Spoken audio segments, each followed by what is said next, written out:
Ya, selanjutnya ke Bang Hinca. Silakan Bang Hinca.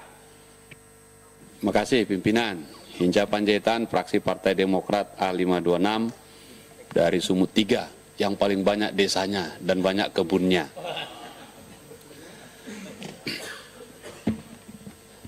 Terima kasih untuk pemaparan yang disampaikan tenaga ahli, sudah kita ikuti.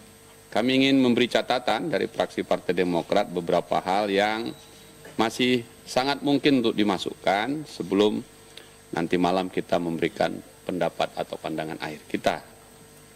Pertama, soal kemandirian keuangan desa yang tadi sudah didiskusikan oleh beberapa teman dengan pembatasan yang ketat. Saya ingin memberi catatan yang dalam dan minta dimasukkan bahwa dana desa atau keuangan desa ini difokuskan juga lebih pada sumber daya manusianya dengan fakta yang sekarang ini memprihatinkan yang kita sebut atau Presiden Jokowi pun mengumumkan sejak awal masa jabatannya Indonesia darurat narkoba. Dan hasil riset yang dilakukan oleh BNN, tak ada lagi desa di Indonesia ini yang tidak terpapar narkoba. Dengan fakta itu, maka keuangan desa ini tadi termasuklah yang diutamakan pada sumber daya manusianya. Padahal yang mana? Padahal yang ingin saya sampaikan seperti ini. Bapak dan Ibu sekalian, pimpinan yang saya hormati, sering sekali dipahami secara salah selama ini bahwa di narkoba penjahatnya itu adalah bandarnya, pengedarnya, yang menjualnya. Ini penjahat yang sesungguhnya. Karena dia kaya raya dengan cara melawan hukum dan mengorbankan anak manusia yang lain di desa-desa. Nah, sementara pengguna itu adalah korban. Korban itu orang sakit. Orang sakit diobati, bukan dipenjara. Nah, jumlah orang yang kena atau pengguna narkoba ini banyak sekali di desa-desa, terutama yang desa berbatasan dengan kebun. Oleh karena itu pimpinan saya mohon, fraksi Demokrat mohon dimasukkan untuk secara tegas dinyatakan salah satu kemandirian keuangan desa itu diperuntukkan yang utama adalah untuk sumber daya manusianya, warganya. Untuk membantu negeri ini, polisi dan BNN nggak kuat untuk mengatasi ini. Overkapasitas di lapas sampai 70-80% itu pengguna narkoba. Nah, karena itu ini kesempatan kita untuk memberi ruang kepada desa, kepala desa bertanggung jawab menjaga warga desanya dari hal-hal yang seperti ini. Itu yang pertama. Yang kedua, kemandirian keuangan desa ini juga berkaitan dengan pasal 2, ini Teh Desi sudah sebut yang biru-biru, pasti kami setuju lah. Yang biru-biru ini. Makanya Bung JB itu deket-deket ke yang biru. Suka dia melobi yang biru-biru ini. Ah, begitu.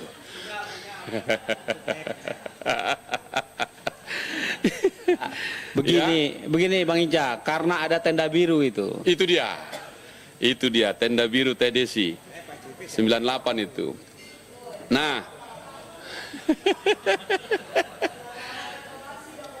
iya. Pasal 2 ini mengatur desa menyelenggarakan pemerintahan, pembangunan, pembinaan kemasyarakatan dan pemberdayaan dan seterusnya. Dan tanpa penjelasan. Poin saya pimpinan, Pak Nurdi dan kawan-kawan semua begini.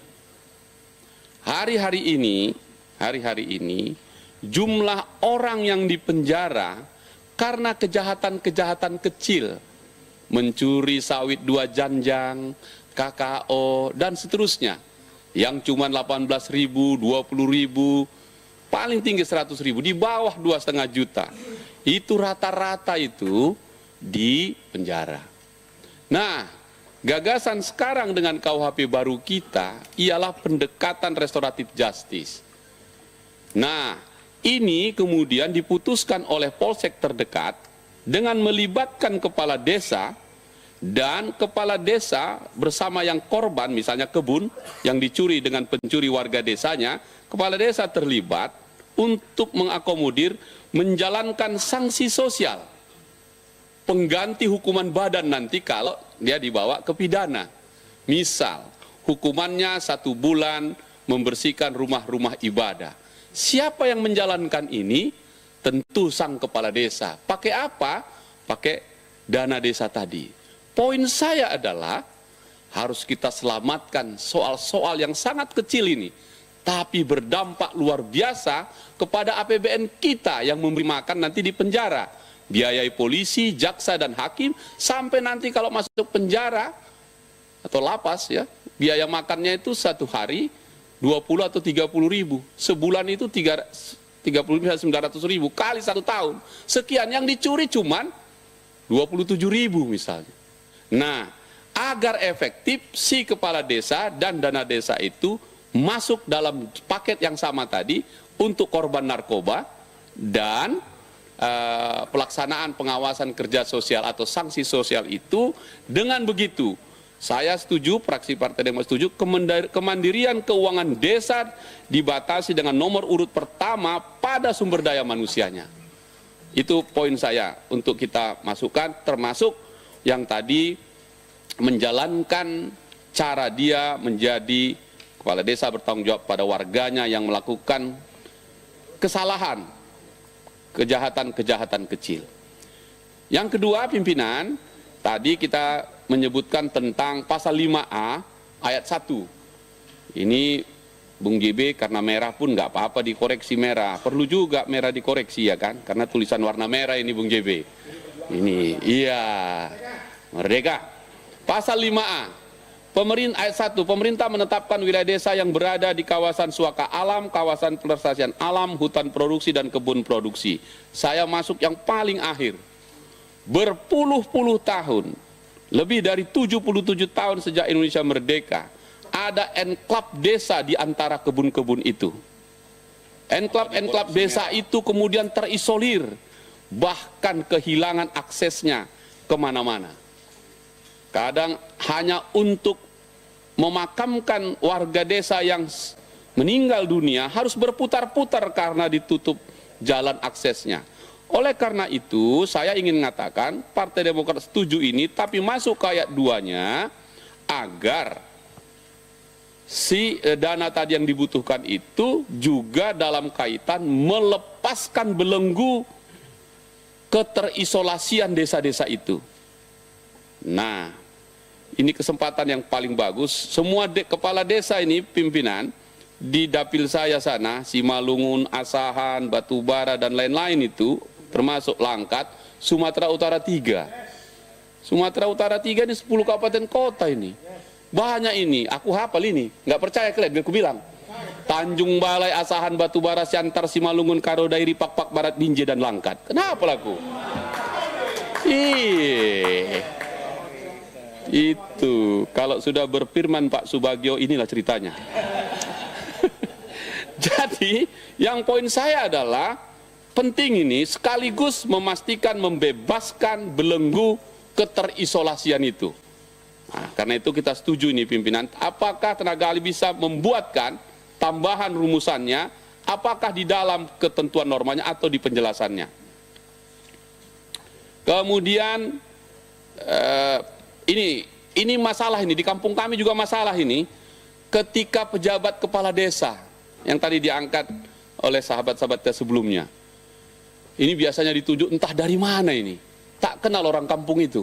Saya setuju harus orang yang berasal dari kampung itu.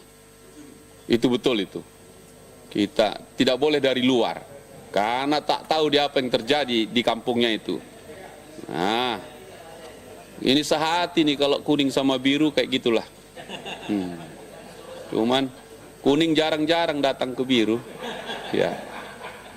Banyak yang merah.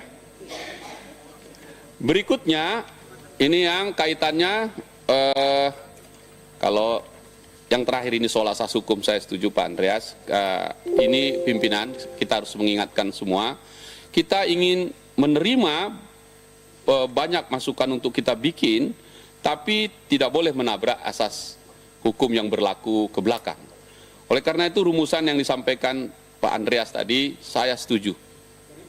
Jadi dari PDIP, iya, dengan Demokrat makin dekat, pandangan-pandangannya pun cocok lah. Iya, jadi saya dukung ini, yang merah ini. Teh Desi kita dukung yang ini. Iya, udah bertemu, udah salaman. Kalau mimpi kan segeralah nanti diwujudkan, begitu. Gampang. Jadi saya kira itu saja dari fraksi Partai Demokrat.